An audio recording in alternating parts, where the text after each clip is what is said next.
ഹൗസിൽ ഇപ്പം re entry നടന്നുകൊണ്ടിരിക്കുകയാണല്ലോ. എവിക്റ്റഡായി പോയിട്ടുള്ള ആൾക്കാരൊക്കെ കയറിക്കൊണ്ടിരിക്കുകയാണ്. അപ്പോൾ കഴിഞ്ഞ സീസണിലൊക്കെ ഇങ്ങനെ വന്നിട്ടുണ്ട്. പക്ഷേ അതിനുശേഷം അവർ നല്ല ഫ്രണ്ട്ലി ആയിട്ട് മറ്റ് ആ ബാക്കി നിൽക്കുന്ന കണ്ടസ്റ്റൻറ്റിനെ സപ്പോർട്ട് ചെയ്യുന്ന രീതിയിലാണ് പെരുമാറിയിട്ടുള്ളത്.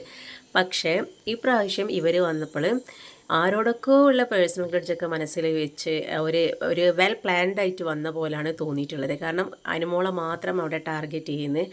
അനുമോള് ഒരു അക്ഷരം സംസാരിച്ചിട്ടുണ്ടെങ്കിൽ അതിൻ്റെ മേലെ വരെ കുറ്റം പറയാൻ വേണ്ടിയിട്ട് ഇവർ പ്ലാൻഡ് ആയിട്ട് വന്നതുപോലെയാണ് തോന്നിയിട്ടുള്ളത്.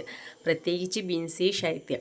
കാരണം ബിൻസിക്ക് നല്ല റിഗ്രറ്റ് ഉണ്ട്. അവിടുന്ന് ആ ഒരു ഫസ്റ്റ് എലിമിനേഷനിൽ തന്നെ ഔട്ടായി പോയതിൽ ബിൻസിക്ക് നല്ല റിഗ്രറ്റ് ഉണ്ട്. അപ്പോൾ അതൊരു അപ്പാനീൻ്റെ ആ ഒരു സ്റ്റേറ്റ്മെൻറ്റ് കാരണമാണ് ബിൻസി പോയത്. അത് അനുമോളാണ് പറഞ്ഞത് എന്നാണ് ബിൻസി പറയുന്നത്. അപ്പം ബിൻസിക്ക് അത് ഔട്ടായി പോയതിന് ശേഷം പിന്നെ ബിൻസിക്ക് അത് ചോദിക്കാനും വേറെ മാർഗ്ഗങ്ങളൊന്നുമില്ലല്ലോ.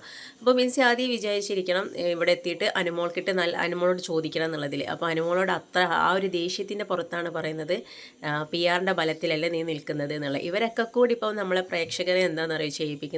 അനുമോൾക്ക് വോട്ട് ചെയ്യേണ്ടെന്ന് വിചാരിക്കുന്ന ആൾക്കാരും കൂടി ഇവരെ ഈ ഒരു പ്രവൃത്തി കാരണം അനുമോൾക്ക് അറിയാതെ വോട്ട് ചെയ്യുന്ന രീതിയിലേക്കാണ് ഇപ്പോൾ ഇത് പോയിക്കൊണ്ടിരിക്കുന്നത്. കാരണം ഇതിൽ പങ്കെടുത്ത കണ്ടസ്റ്റൻ്റ് തന്നെ പറയുന്നുണ്ട് എല്ലാവരും പി ആർ വർക്കുള്ള ആൾക്കാരാണെന്ന് പറയുന്നുണ്ട്. എല്ലാവരും പി ആർ കൊടുത്തിട്ടാണ് വന്നിട്ടുള്ളത് എന്നും പറയുന്നുണ്ട്. ഒരു ഗെയിം ഷോയിൽ പോകുമ്പോൾ പി ആർ മസ്റ്റായിട്ടുള്ള കാര്യം എന്നാണ് പറയുന്നത്. ഈ പറയുന്ന ബിൻസി വരെ അത് ചെയ്തിട്ടുണ്ട്. പക്ഷേ ഇവർ എല്ലാവരും കൂടി അനുമോളുടെ നേരാണ് വരുന്നത്. ഇതിൽ ഏറ്റവും രസം എന്ന് പറഞ്ഞിട്ടുള്ളത് അത്രയും ഇപ്പം ഈ ഒരു 92 ഡേയ്സ് അവിടെ നിന്നിട്ട് ആദിലയും നൂറി അത്രയും ദിവസം അനുമോൾക്ക് സപ്പോർട്ടായി നിന്നിട്ട് ഇപ്പം എല്ലാവരും കൂടി വന്നപ്പം നേരെ മറുകണ്ഠം ചാടിയിട്ട് അനുമോൾക്ക് എഗെയിൻസ്റ്റ് ആയിട്ടാണ് നിൽക്കുന്നത്. പക്ഷേ അനുമോൾ ആ ഒരു നല്ല സംസ്കാരമുള്ള കുട്ടിയാന്ന് തന്നെ വേണമെങ്കിൽ പറയാം കേട്ടോ. കാരണം ഒരു മോശമായ വാക്കും പറയുന്നില്ല. അതിൻ്റെ ഇടയ്ക്ക് കുറേ ബാഡ് വേർഡൊക്കെ പറയുന്നുണ്ട്. പക്ഷേ അതിനൊന്നും അനു റിപ്ലൈ കൊടുക്കുന്നില്ല. അനു അവിടെ മിണ്ടാതിരിക്കുകയാണ്. അപ്പം മിണ്ടാതിരിക്കുമ്പോഴും പറയുന്നത് അത് അനുവിൻ്റെ ഗെയിമാണ് എന്നൊക്കെയാണ് പറയുന്നത്. പ്രത്യേകിച്ച് ഈ ഒരു അനീഷിൻ്റെ വിഷയം കൂടി ഇതിലേക്ക് ഇടുന്നത് ഇവർ പ്ലാൻഡ് ആയിട്ട് വന്നത് തന്നെ ആയിട്ടാണ് തോന്നുന്നത്. ഇപ്പോൾ അക്ബർ ഒരു സ്റ്റേറ്റ്മെൻറ്റ് പറഞ്ഞിട്ടുണ്ട്. കാരണം അക്ബർ വന്നപ്പം മുതൽ ഗ്യാങ് ആയിട്ട് നിന്ന് കളിച്ച ഒരാളാണ്. ഇപ്പോൾ അക്ബറിൻ്റെ സൈഡിലുള്ള എല്ലാവരും പോയി.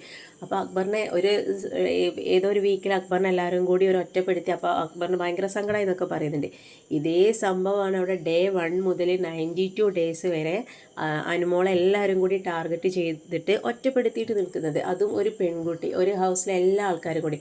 അപ്പോൾ അതിപ്പോൾ ലേശം ഒന്ന് കുറഞ്ഞത് കുറേ ആൾക്കാർ എവിക്റ്റഡ് ആയിപ്പോയി. ഇപ്പോൾ 7 ആൾക്കാർ മാത്രമായപ്പോഴാണ് അത് അവിടെ നിന്നത്. കാരണം അക്ബറും അനുമോളൊക്കെ പിന്നെ ഒരു കൈയൊക്കെ കൊടുത്ത് ഏകദേശം ഒരു നന്നാളിൻ്റെ വക്കിലായിരുന്നു. പക്ഷേ ഇപ്പം വീണ്ടും എല്ലാവരും കൂടി വന്നിട്ട് അനുമോളെ തന്നെ വീണ്ടും ടാർഗറ്റ് ചെയ്യാൻ തുടങ്ങി. അപ്പോൾ ശരിക്കും ഇനിയിപ്പം പിന്നെ എല്ലാവരും ആഗ്രഹിക്കുന്നത് അനുമോൾക്ക് തന്നെ കിട്ടണം എന്നാണ് ആഗ്രഹിക്കുന്നത്. പിന്നെ ഒരു കാര്യം എന്ന് പറഞ്ഞിട്ടുണ്ടെങ്കിൽ ഇതിൽ വന്ന ആൾക്കാരൊക്കെ നല്ല വെൽ എഡ്യൂക്കേറ്റഡ് ആയിട്ടുള്ള ടീംസാണ് വന്നിട്ടുള്ളത്. പക്ഷേ ഇവരെ പ്രവർത്തിയും സംസാരമൊക്കെ കേട്ടിട്ടുണ്ടെങ്കിൽ നമുക്ക് തന്നെ സംശയമാണ്. കാരണം ഇത്രയും ഒരു എഡ്യൂക്കേറ്റഡ് ആയിട്ടുള്ള ആൾക്കാർ ഇത്രയും ഒരു വലിയൊരു വേൾഡ് വൈഡ് ആയിട്ടുള്ള ഷോയിൽ വന്നിട്ട് ഇങ്ങനെയും കൾച്ചർ ഇല്ലാതെ പെരുമാറുമോ എന്നുള്ളത്. ആദിലയും നൂറയാണ് ഏറ്റവും ബെസ്റ്റായിട്ട് ഗെയിം കളിച്ചിട്ടുള്ളത്. കാരണം ഇവർക്കറിയാം പുറത്ത് ഷാനവാസിനും അനുമോൾക്കും നല്ല സപ്പോർട്ടുണ്ട്. അപ്പോൾ നല്ല രീതിയിൽ ഇവർക്ക് സപ്പോർട്ട് ചെയ്ത് നിന്നിട്ടാണ് ഇവർ ഇത്രയും ദിവസം കളിച്ചത്. പക്ഷേ ഇപ്പം ഈ കണ്ടസ്റ്റൻ്റൊക്കെ റീ എൻട്രി ചെയ്തതോട് കൂടിയിട്ട് ഇവർ രണ്ടാളും അനുമോളെയും ഷാനവാസിനെയും മാറി മാറി കുറ്റം പറഞ്ഞ് നടക്കുകയാണ് ആദിലയും പറയും. പക്ഷേ ആദില പറയും ഭയങ്കര ബെസ്റ്റ് ഫ്രണ്ടാണ്. ഒരിക്കലും ഒരു ബെസ്റ്റ് ഫ്രണ്ട് മറ്റൊരു ബെസ്റ്റ് ഫ്രണ്ടിനെ മാറി നിന്ന് കുറ്റം പറയൂല.